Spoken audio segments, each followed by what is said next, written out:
बिस्मिल्लाहिर्रहमानिर्रहीम। अस्सलाम वालेकुम नाज़रीन, आप देख रहे हैं ग्लोबल अफेयर और मैं हूं मोहसिन राना। नाज़रीन, गुज़श्ता कई दिनों से पाक अफगान बॉर्डर के ऊपर कशीदगी जारी है और ये कशीदगी रुकने का नाम नहीं ले रही है और इस कशीदगी को लेके भारत के अंदर शादियाने बजाए जा रहे हैं। भारतीय मीडिया चीख चीख के इस बात को दोहरा रहा है कि तालिबान ने पाकिस्तानी आर्मी के ऊपर, पाकिस्तानी चेक पोस्टों के ऊपर हमले कर दिए हैं। हालांकि ऐसा किसी किस्म का कोई भी वाकया नहीं हुआ है कि पाकिस्तानी चेक पोस्ट के ऊपर कब्जा तालिबान की जानब से किया गया हो। उन्होंने हमले ज़रूर किए हैं, तो उसके जवाब में पाक फौज के जवानों ने, पाक आर्मी ने तालिबान को अपने जूते, अपने असले को छोड़ के भागने पर मजबूर किया है। अभी गुज़श्ता रोज़ भी इसी तरह का एक वाकया पेश आया है। इसमें मुतअद्दिद जो दहशतगर्द हैं अफगानिस्तान के मारे गए हैं। तो इस वीडियो में आपको डिटेल से बताऊंगा कि जो दहशतगर्द मारे गए, इसमें अफगानिस्तान की हुकूमत कैसे बेनकाब हुई है और ये जो पाकिस्तान और अफगानिस्तान के दरमियान झड़पें जारी हैं, इसमें भारत का क्या रोल है। भारत क्यों इस जंग को बढ़ावा देना चाहता है, तालिबान और पाकिस्तान को आपस में लड़वाना चाहता है, इससे भारत का क्या फ़ायदा है। ये तमाम खबरें आपके साथ इसी वीडियो में शेयर करूंगा। आपसे गुजारिश है कि वीडियो को अंत तक लाजमी देखिएगा। अगर आप लोगों ने अभी तक अपने इस यूट्यूब चैनल को सब्सक्राइब नहीं किया तो सब्सक्राइब लाजमी कीजिएगा, साथ में बेल आइकन को दबा दीजिएगा ताकि हर नई आने वाली वीडियो आप तक आसानी से पहुंचती रहे। और एक चीज़, अपनी राय का इजहार कमेंट सेक्शन में लाजमी कीजिएगा। नाज़रीन, हुआ कुछ यूँ कि गुज़श्ता कई दिनों से तालिबान के साथ और पाकिस्तान की पहले नोक झोंक झड़पें इस तरह होती रही और भारत की जनब से, भारतीय मीडिया की जनब से इसको बहुत ज़्यादा वावेला मचाया गया, इसके ऊपर बहुत ज़्यादा शादियाने बजाए गए कि जी देखें तालिबान पाकिस्तान के अंदर घुस गए हैं, तालिबान ने पाकिस्तानी आर्मी की चेक पोस्टों के ऊपर हमले कर दिए हैं, चेक पोस्टों के ऊपर कब्जा कर लिया है। इस तरह की रिपोर्टिंग, इस तरह का इनकी जो भारतीय मीडिया है ये न्यूज़ ब्रेक करता रहा। हालांकि जो हुआ वो इसके उलट हुआ। पाकिस्तानी आर्मी ने तालिबान के ठिकानों के ऊपर बमबारी की, तालिबान के ठिकानों को मुकम्मल तौर पर तबाह किया, चुन चुन के टीटीपी के जो दहशतगर्द हैं इनको मारा। बेसिकली जो टीटीपी है, तरीके तालिबान पाकिस्तान, ये पाकिस्तान में रहे हैं पहले, ये पाकिस्तान के अंदर काफ़ी अरसा पाकिस्तान में गुजारा, पाकिस्तान की ज़ुबान जानते हैं, पाकिस्तान का लबो लहजा, इनका लिबास, सब कुछ उसी तरह इन्होंने पाकिस्तान के साथ रहना, पाकिस्तान का हुलिया अपनाना सीखा हुआ है। तो यहाँ से इनका ये फ़ायदा इनको देता है। और पाकिस्तान और अफ़गानिस्तान की जो सरहद है बहुत लंबी सरहद है, ये भी इनको काफ़ी ज़्यादा एज मिलता है तरीके तालिबान पाकिस्तान को कि जो टीटीपी वाले हैं ये, क्योंकि ये एक लंबी सरहद है अफ़गानिस्तान की पाकिस्तान के साथ, ये वहाँ से जो है वो पाकिस्तान में दाखिल हो जाते हैं। अगर कहीं पे पाकिस्तान आर्मी इनके ऊपर हमले भी कर देती है तो ये इनको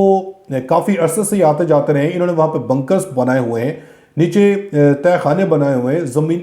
ज़मीनी रास्तों से ये बॉर्डर क्रॉस करते हैं। तो इस तरह की ये काफ़ी दिनों तक वहाँ पे छुपे भी रहते हैं। जब हालात कुछ बेहतर होते हैं फिर वहाँ से निकल के ये दहशतगर्दाना जो कार्रवाइयाँ हैं वो करते हैं, फिर उन्हीं रास्तों से ये वापस अफ़गानिस्तान घुस जाते हैं और अफ़गानिस्तान से ये असलहा लेके, असलहा, बारूद, दीगर जितना भी सामान है ये अफ़गानिस्तान से लेके हासिल करते हैं। इसका जो फ़ायदा है वो भारत उठा रहा है। भारत डायरेक्टली पाकिस्तान के साथ अटैक तो नहीं कर सकता है, पाकिस्तान के साथ जंग तो नहीं कर सकता है। अगर भारत ऐसा करेगा तो भारत को मुंह की खानी पड़ेगी। भारत पहले कई बार इस तरह के हथकंडे अपना के देख चुका है और अब भारत की जो आधे से ज़्यादा फ़ौज है वो लद्दाख के मामले के ऊपर, चीन के बॉर्डर के ऊपर फंसी हुई है, चीन की अफवाज को, चीन के साथ झड़पों को लेके। इसलिए भारत चाहता है कि पाकिस्तान को इसी तरह तालिबान के साथ प्रॉक्सी के ज़रिए वो पाकिस्तानी फ़ौज को जो है वो लड़ाई रखे, पाकिस्तान की फ़ौज को उधर इन्वॉल्व रखे ताकि अपना फ़ायदा भारत निकालता रहे। इसलिए भारतीय हुकूमत ने तालिबान के साथ भी मिल के अपने ताल्लुकात को बढ़ाने का फ़ैसला किया और एक हमारी हुकूमत है जिन्होंने तालिबान को दूर कर दिया है। हालांकि होना ये चाहिए था कि तालिबान के साथ, तालिबान की नई हुकूमत आई अफ़गानिस्तान के अंदर, उनके साथ अपने ताल्लुकात को, अपने सफारती ताल्लुकात को मज़ीद बढ़ाती, मगर वो बढ़ाने के बजाय उल्टा दूर ही होती जा रही है। तो अब हुआ क्या, बेसिकली गुज़श्ता रोज़ ना इकराम افغانستان حکومت اور فتنہ الخوارج کا جو گٹھ جوڑ تھا اس کا پردہ چاک ہوا ہے، اور فتنہ الخوارج اور افغان حکومت گٹھ جوڑ کے ناقابل تردید شواہد اب منظر عام پر آ چکے ہیں۔ 30 اور 31 جنوری کی رات ڈیرہ اسماعیل خان کی تحصیل کراچی میں سیکیورٹی فورسز کی جانب سے ایک کامیاب آپریشن کیا جاتا ہے، اور اس کامیاب آپریشن میں فتنہ الخوارج جو گروپ ہے اس کے 4 دہشت گرد مارے جاتے ہیں، اور اس میں ایک جو دہشت گرد ہے یہ افغانستان کا ایک صوبہ ہے، اور اس کے جو گورنر ہے اس کا بیٹے کی شناخت اس میں ہوتی ہے، اور بتایا گیا ہے کہ اس کے پاس امریکی ساختہ جدید نائٹ ویژن سمیت M16A4 اور M24 سنائپر رائفلز بھی برآمد ہوئی ہیں ان دہشت گردوں سے، یہ جو دہشت گرد مارے گئے، جس کا میں نے بتایا کہ یہ باغدیس صوبہ ہے افغانستان کا۔ باغدیس کے جو گورنر ہیں ان کا بیٹا بدر الدین عرف یوسف، ان کے مارے جانے کی، ان کے ہلاک ہونے کی اطلاع سامنے آئی ہے، اور اب افغان حکام بدر الدین عرف یوسف کی لاش لینے سے بھی انکار کر رہی ہے۔ اگر وہ لاش لیتے ہیں تو پھر تو 100% ہے وہ کنفرم ہو جائے گا کہ یہ طالبان حکومت، افغانستان حکومت اس میں ملوث ہے۔ ذرائع نے یہ بھی بتایا ہے کہ بدر الدین اس سے پہلے بھی افغان طالبان کے تربیتی مرکز میں تربیت حاصل کرتا تھا اور بعد میں فتنہ الخوارج کا حصہ بنا، اور بدر الدین افغانستان سے پاکستان میں دہشت گرد حملوں کی نئی لہر میں ایک اہم کردار کے طور پر براہ راست ملوث تھا، جسے اب پاکستان کے فوج نے، پاکستانی جوانوں نے بھرپور زبردست کارروائی کرتے ہوئے ان کو مار گرایا۔ اور امریکی صدر ڈونلڈ ٹرمپ نے بھی اپنے حالیہ بیان میں کہا تھا کہ افغانستان کے لیے مستقبل کی مالی امداد اس وقت اقتدار میں موجود طالبان رہنماؤں کی جانب سے امریکی فوجی ساز و سامان کی واپسی پر منحصر ہوگی۔ اگر وہ امریکی ساز و سامان واپس کر دیں گے تو پھر افغانستان کو جو امداد ہے وہ مل جائے گی، ورنہ